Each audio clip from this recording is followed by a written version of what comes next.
নমস্কার বন্ধুরা, নিয়ে চলে এসেছি আজকে তোমাদের জন্য আরেকটি নতুন ভিডিও। যারা জিডিএস এর জন্য প্রস্তুতি নিচ্ছ তারা জানো যে জিডিএস এ কোনো কিন্তু পরীক্ষা দিতে হয় না। এখানে শুধুমাত্র ফর্ম ফিল আপের ভিত্তিতে এবং তোমার যে 10 পাস যে মার্কশিট অর্থাৎ তোমার 10-এর যে নাম্বার, সেই নাম্বারের ভিত্তিতে কিন্তু এখানে সিলেকশন করা হয়। এখানে কোনো রকম কোনো পরীক্ষা লাগে না, কোনো রকম কোনো টেস্ট দিতে হয় না। তো এই জিডিএস এ এবারে ভ্যাকান্সি ছিল 21,413টি, সেটা তোমরা কিন্তু জানো। এবং ফর্ম ফিল আপ শুরু হয়েছে 10ই ফেব্রুয়ারি থেকে এবং শেষ হয়েছে 23 মার্চ। 6, 7, 8 ছিল তোমাদের কারেকশন উইন্ডো, অর্থাৎ তোমাদের যদি কোনো কিছু ভুল হয়ে থাকে সেইগুলো ঠিক করতে পারতে এই ডেটে।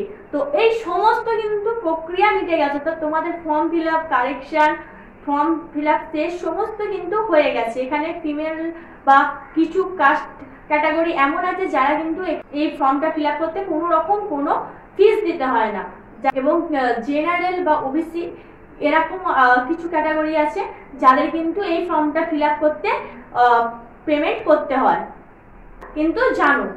তো এই যে জিডিএস, এই জিডিএস এর তোমাদের ফার্স্ট মেরিট লিস্ট এটা কবে জারি হবে? তো তোমাদের এর আগেই একটা ভিডিওতে বলেছি যে জিডিএস এর ফার্স্ট মেরিট লিস্ট কিন্তু মার্চ মাসের লাস্ট উইকে জারি হবে, অর্থাৎ 25 থেকে 30 মার্চের মধ্যে কিন্তু জিডিএস এর যে ফার্স্ট মেরিট লিস্ট সেটা জারি হয়ে যাবে। অর্থাৎ তোমাদের ফর্ম ফিল আপের পর ফর্ম মেরিট লিস্ট সেটা প্রকাশিত হতে মিনিমাম 20 থেকে 25 দিনের মতো টাইম নেয় জিডিএস দপ্তর। তো এটা পুরোটাই তোমরা জানো যে সেন্ট্রাল গভর্নমেন্ট আন্ডারের একটি চাকরি। এখানে এই যে জিডিএস এর প্রথম মেরিট লিস্ট বেরিয়ে যাওয়ার পর তোমাদের কি কি সার্টিফিকেটের দরকার, কি কি ডকুমেন্টস লাগবে, অর্থাৎ তোমাদের এখানে কিন্তু ডকুমেন্ট ভেরিফিকেশন করা হয়। সেই ভেরিফিকেশনের সময় কি কি ডকুমেন্টস লাগবে সেটাই মূলত জানাবো আজকের এই ভিডিওতে। তো কি কি তোমাদের যখন তোমাদের লিস্টে নাম আসবে সেই লিস্টে তোমাদের নিয়ে যেতে হবে সেটা তোমরা একবার দেখে নাও।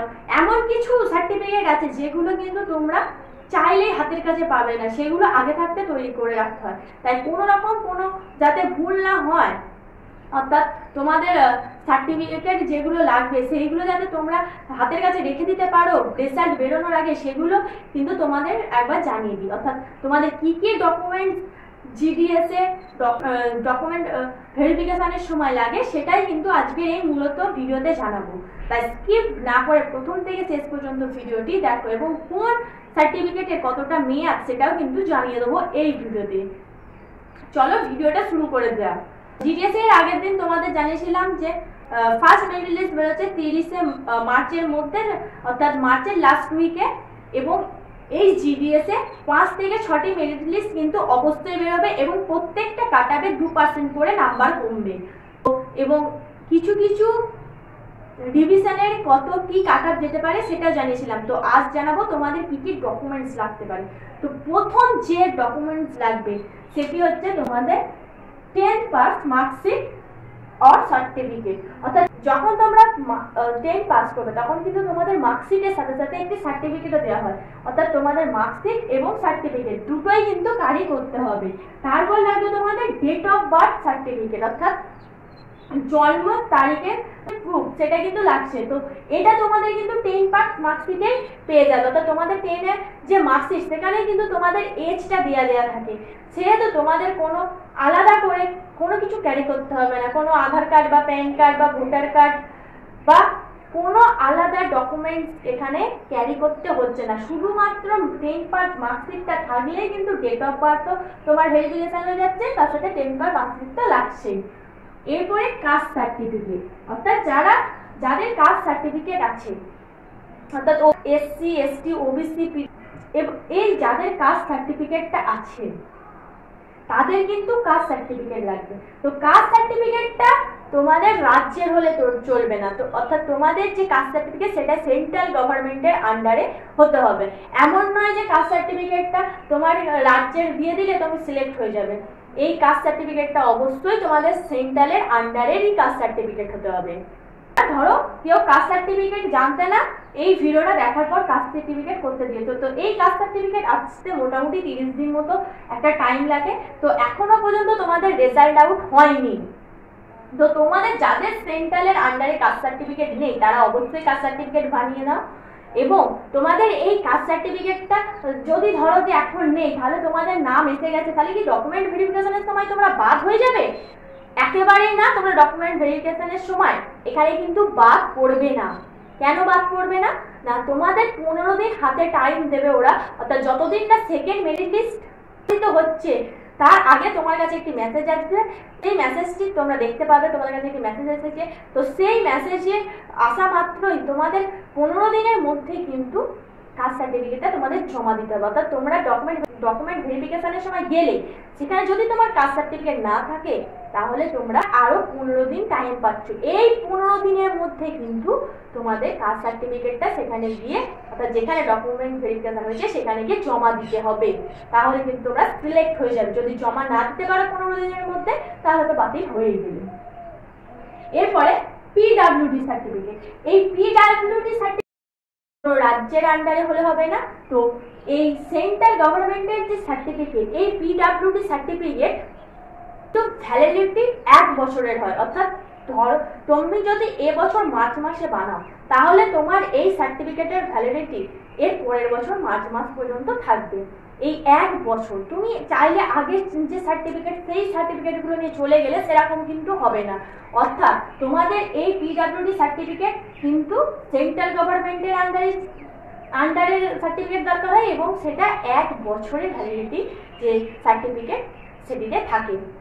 যদি এখনো পর্যন্ত তোমরা পিডব্লিউডি সার্টিফিকেট না বানিয়ে থাকো, তাহলে অবশ্যই তোমরা এই পিডব্লিউডি সার্টিফিকেট কোনো অনলাইন দপ্তর থেকে বানিয়ে নাও।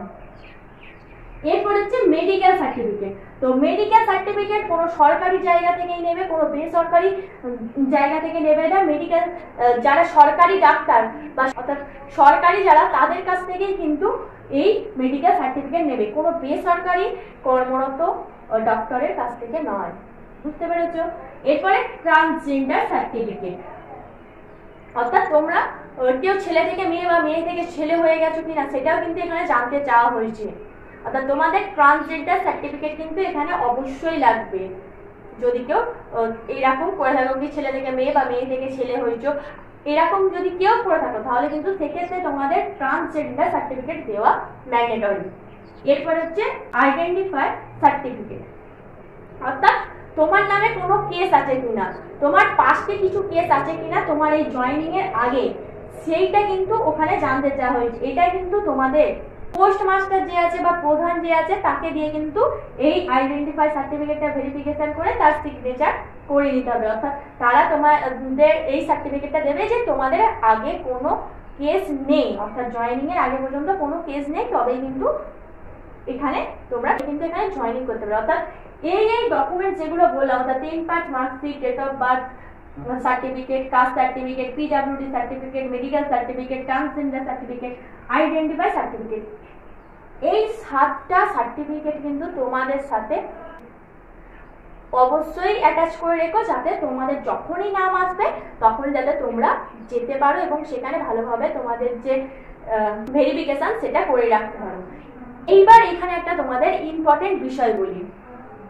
এই যে জিডিএস এর যে ফর্ম ফিল আপ, সেখানে কিন্তু অনেকে ইচ্ছা করে নাম্বার বাড়িয়ে দেয়, 100 নাম্বার বাড়িয়ে করে দেয়। অর্থাৎ 100% কারো মেরিট লিস্ট আছে যাদের নাম এসেছে, অনেকে দেখবে যে 100% আছে মেরিট লিস্টে। এটা কিভাবে হয়?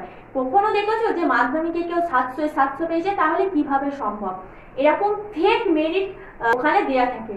সেইগুলো নিয়ে ভয় পাওয়ার কিছুই নেই, কারণ সেগুলো প্রথমেই যখন ডকুমেন্ট ভেরিফিকেশন হবে বাদ চলে যাবে। এখানে কোনো কারসাজি থাকে না, এখানে ভালোভাবে তোমাদের ডকুমেন্ট ভেরিফিকেশন করা হয় এবং এবছর থেকে কড়াভাবে ডকুমেন্ট ভেরিফিকেশন করা হচ্ছে এপিআই সেতু প্লাস ডিজি লকারের মাধ্যমে। অর্থাৎ এখানে যদি কোনো কিছুতে তোমাদের গলত থাকে, তাহলে তোমাদের সেখানেই ধরা পড়ে যাবে এবং তোমাদের শাস্তি হবে। অর্থাৎ খুব সাবধানভাবে তোমরা এগুলো করো। যদি কারো এরকম ফেক নাম্বার থাকে, তাহলে তাকে বলবো যে তারা ডকুমেন্ট ভেরিফিকেশনে যেও না, কারণ তাহলে তোমাদের শাস্তি আছে।